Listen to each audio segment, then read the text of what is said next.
Hey, what's going on, everybody? I was hoping to not have to make a post like this, hoping that everything would be over by in the morning and we'd just be talking about what was, unfortunately. So a little bit about what happened from our perspective. I think it was a little bit past 8:30 in the morning when we heard the first alarms. I was still at home. I was running late for sure. I was waiting on my oldest son, and woke up all of my family. We went to the bomb shelter. We stayed there for about maybe 10 minutes or so. After the 10 minutes had passed, we decided I would still go to shul. My son would come with me, and we went and, had wonderful services. But throughout the services and the dancing, we would hear occasionally the hazakot, and we all did what we could to run and take cover. And then after some time had passed, we would go back and maybe sap it 3 or 4 times. There was altogether maybe 10 alarms, but after the 4th time, everybody was kind of already a little worn out from running back and forth. As we did run out, we did see in the sky that the Iron Dome was shooting down rockets.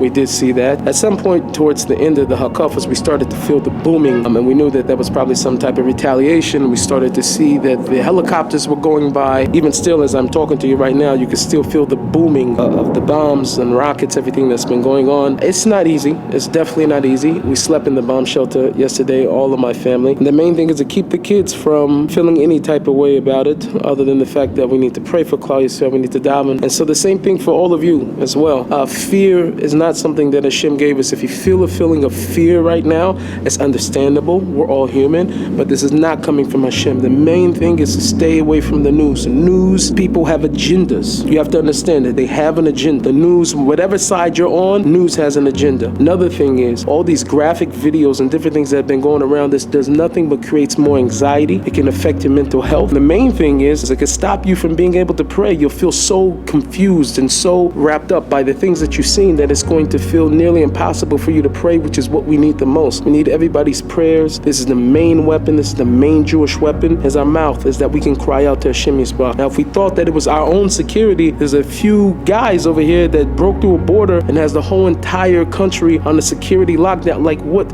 So we see it's only Hashem that's protected us. He's always protected us. We need the physical army, but they need Hashem.